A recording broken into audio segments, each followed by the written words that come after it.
Puissant utilisateur du Nen, il est considéré comme beaucoup comme l'homme le plus puissant du monde à l'échelle humaine. Figure emblématique de la licence d'où il provient, il aura marqué les esprits de tous. Ohio, c'est Kayuto et bienvenue sur ce nouveau Qui est-il sur Isaac Netero.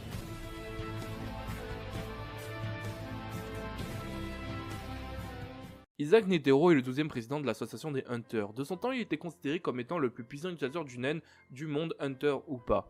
Nous ne connaissons pas son âge exact, mais il se serait passé plus de 6 décennies depuis ses 50 ans. En gros, il aurait l'âge d'être l'arrière-grand-père de Gon ou de Killua. Selon lui, son âge lui aurait fait perdre plus de la moitié de sa puissance, mais malgré cela, il reste l'un des personnages les plus puissants de Hunter x Hunter. En plus de son titre de président, Netero est aussi le grand maître de l'école Shingen Ryu. C'est lui qui décide des épreuves de l'examen Hunter.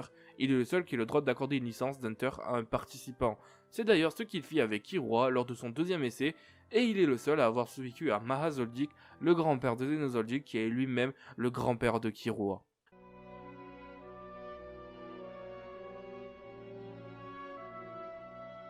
Netero est un vieil homme musclé de taille moyenne. Il a des cheveux mi-longs blancs attachés en queue de cheval, de grands sourcils blancs ainsi qu'une moustache et une barbe blanche qui se dégrade légèrement vers le gris. Et a des yeux marrons, il porte une sorte de tenue traditionnelle avec de longues chaussettes blanches ainsi que des okobogeta. Plus tard dans l'anime, il y aura des cheveux beaucoup plus courts bien que toujours attachés, les sourcils moins longs et la barbe plus courte. Il portera un t-shirt moulant blanc et bleu avec un kanji signifiant le cœur, un short bleu foncé et des chaussettes blanches et bleues.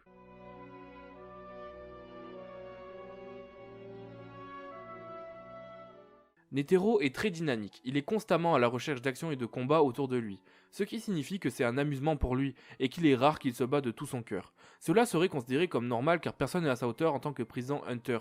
Il sous-estime parfois ses adversaires comme lors du jeu de balle avec Gon et Killua où il ricana légèrement de leur faible niveau au début du combat. Sauf que même à la découverte d'adversaires redoutables, en les voyant se battre de toute leur force, il n'était pas si confiant et il garda une certaine gaieté et un sang-froid, en référence à son combat face au roi des Chimera Hunt. Il ne ressentit aucune peur envers lui malgré qu'il utilisait toutes les cartes qu'il avait en main. De son vieil âge, il réfléchit beaucoup et est très analytique pour chaque situation, ce qui est vu comme un point positif dans ses aptitudes et capacités, même si on retiendra en plus de sa puissance son extravagance, ce qui fait que pas mal de personnages le qualifient de fou. Nous pouvons facilement imaginer que Netero a une bonne estime de lui-même, car même face à son combat contre Meruem, il n'acceptera pas le fait d'être pris de haut par un insecte.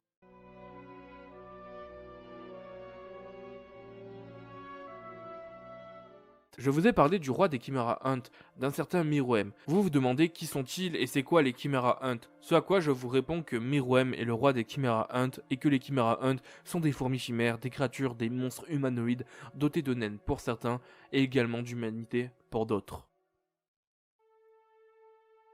Je vous dois quelques explications sur ce qu'est le Nen, car je vous en ai parlé à plusieurs reprises, mais je ne vous ai donné aucune explication sur celui-ci. Pour faire simple, le Nen c'est comme le chakra dans Naruto, le Ki dans Dragon Ball, ou encore le Reiatsu dans Bleach. Si vous souhaitez en apprendre davantage sur le Nen, je vous conseille la vidéo d'Aminataros sur le sujet qui sera en description. Son type de Nen est du type du renforcement, même si sa faculté se démarque énormément des autres techniques du renforcement qu'on ait pu voir jusqu'ici. Des théories qui tournent à son sujet, c'est que de base il est du renforcement, et grâce à son entraînement surhumain, il a acquis la capacité de pouvoir utiliser la spécialisation qui lui permet d'utiliser la matérialisation à 100%. Mais personnellement, je pense que c'est juste ses capacités, son entraînement surhumain qui lui permet de maîtriser ses pouvoirs à son summum.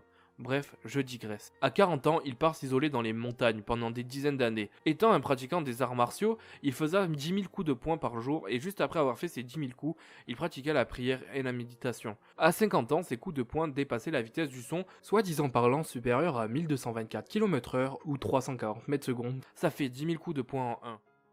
À 110 ans, il a perdu plus la moitié de sa force, mais en échange, il gagna, selon Xenozoldyck, je cite, premièrement, il est si vieux que son haine est extrêmement calme et subtil, si calme qu'il est complètement impossible de le lire et d'en prévoir les mouvements. Son haine est probablement un des plus entraînés au monde. Netero en a sans aucun doute maîtrisé et expérimenté toutes les facettes. Je vous ai parlé de son entraînement et maintenant je vais vous parler d'une période très floue pour la vie de Netero, sa période au sein du groupe Seirin. Quand je vous ai parlé de flou, c'est surtout pour nous, car nous possédons qu'une seule réelle information d'après mes recherches, et cette information c'est justement que Netero a fait partie de ce groupe. Il existe certaines suppositions et théories sur ce groupe, je pourrais vous en faire une vidéo entière si cela vous intéresse, et pour les connaisseurs, oui ça fait penser aux 13 sanguinaires dans Bleach. Pour parler de son Natsu, qui est une technique surpuissante et imparable, le Yakushiki Kanon, les 100 coups de la déesse Kanon, où Netero enchaîne une série de gestes avec ses mains, puis lance l'attaque. L'ennemi ne peut esquiver le coup qui semble venir de nulle part. Même le roi Meruem ne voit pas venir les attaques de Netero, alors qu'il est un des plus puissants êtres au monde. Il est impossible de voir les attaques de Netero sans compresser son sens du temps quasi infiniment. Comme certains l'ont remarqué, je n'ai pas parlé de l'affinité de son combat contre Meruem. Je voulais présenter comme s'il était parmi nous, comme si sa fin n'était pas arrivée, mais malheureusement, il est mort. Pour les connaisseurs d'Hunter x Hunter, vous avez remarqué que j'ai assez survolé l'histoire de ce personnage, ce à quoi je vous répondrai que je prépare une autre vidéo sur Netero, et que celle-ci n'en était qu'une introduction, car il reste énormément de choses à dire sur ce personnage à la fois source d'admiration, d'extravagance, mais également d'attachement. Pour finir cette vidéo sur Netero, je vais vous partager une des plus belles citations de tous les mangas et animes confondus. Ne crie pas victoire tout de suite.